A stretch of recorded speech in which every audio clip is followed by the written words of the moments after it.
Anaheim pepper season is in late summer, and I love to make green chili stew. You know, it's a great meal prep item, or I love to make large batches for those cold winter nights. Anaheim peppers, which I grow in my garden, but in the Hatch Valley of New Mexico, they are really specials. But if you can't find those, you can substitute poblanos just as easily. Now's the time to pause the video. Read the ingredient list and recipe. Take a minute to get everything you need, and then come back and follow step by step as we prepare this recipe. Now, I love the flavor of the fire, so I'm gonna grill my tomatillos, my peppers, and my garlic just to get that wonderful grill flavor.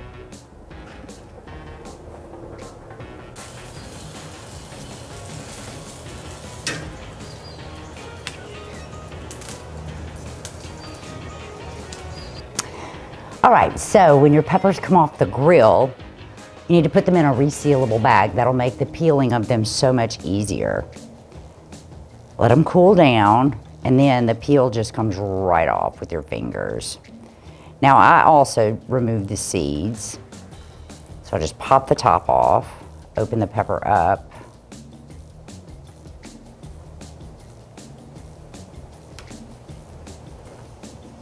Just run your finger down the pepper, and the seeds just fall right out. So easy.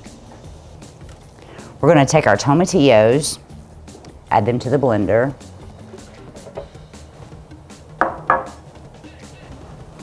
Our peppers, cilantro, and now our roasted garlic. You'll see I have this whole head of garlic.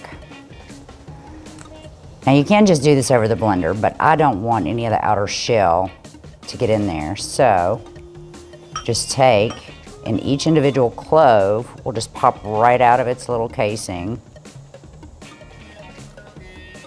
So I always do it in a bowl.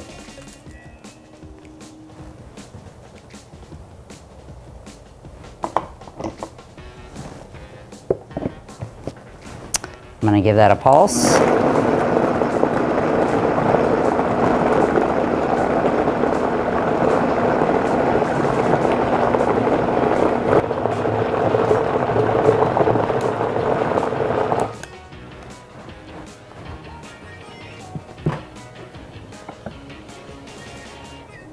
That smells so good. I could eat that with chips right now.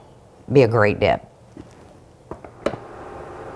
Next step in our green chili stew recipe, we have cubed pork. This is Prairie Fresh pork butt that I've just cubed up. This is the best quality meat that you can buy.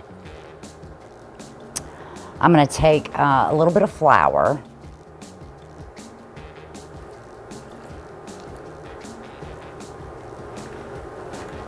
And I always like to flour meat when I'm making stews in order to get those little tasty bits of fond in the bottom of the pot. Always makes for a heartier stew. All right, I'm gonna go ahead and pour my oil in my Dutch oven. Let it be getting warm. I'd say that's warm.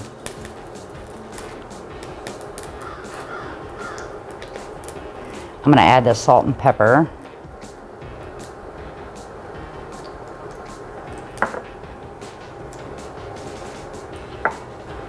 Seasoned flour is very important. That's where you get the base flavor for the pork. A lot of people don't season flour when they're coating.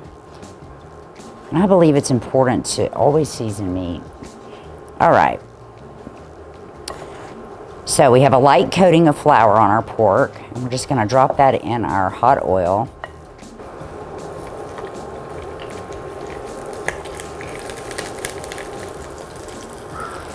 I'm gonna make sure I'm just gonna put enough pork in the bottom of the pan to cover the bottom. I don't wanna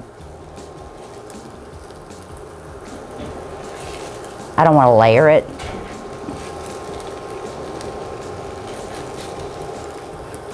So I'll probably have half the pork in there. All right, so we have our meat browned. I'm gonna remove it, put it on this plate.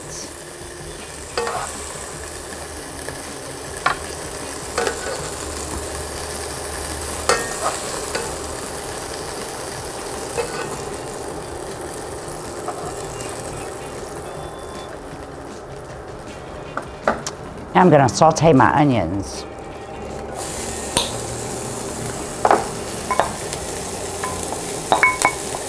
And I'm okay on oil, but if you need to add another tablespoon or so, feel free to do.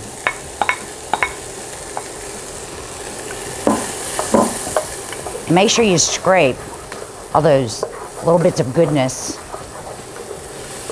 fond as we call it, off the bottom of the skillet while you're sauteing your onions.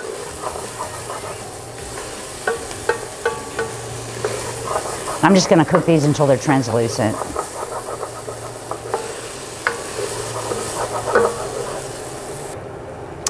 My onions are sauteed, so I'm gonna add chicken stock.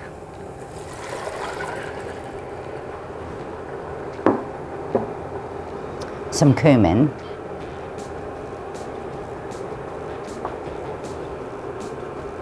Dried oregano from my garden. I love drying herbs. My green chili mixture.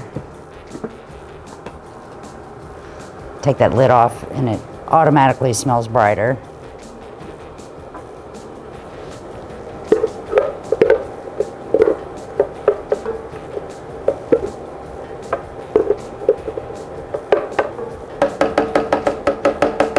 Make sure we get all the yumminess out of there.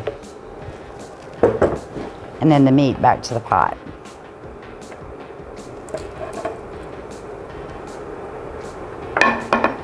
I'm gonna give that a good stir.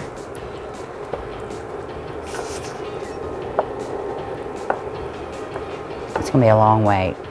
The house will smell wonderful.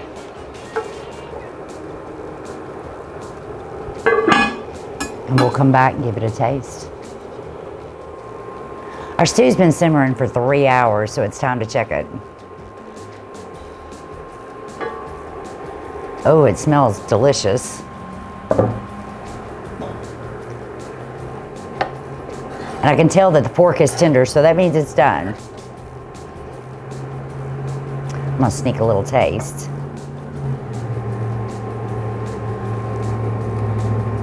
Oh, it's so good. It's very bright. The flavors melded so well. The pork is nice and tender. That's heavenly. So I'm just gonna get a bowl.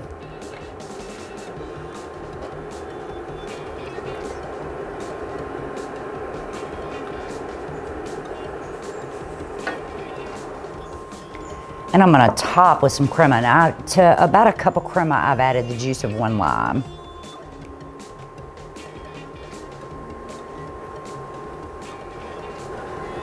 Just to bring a little creaminess to it. And it's ready to serve. This is making meal times.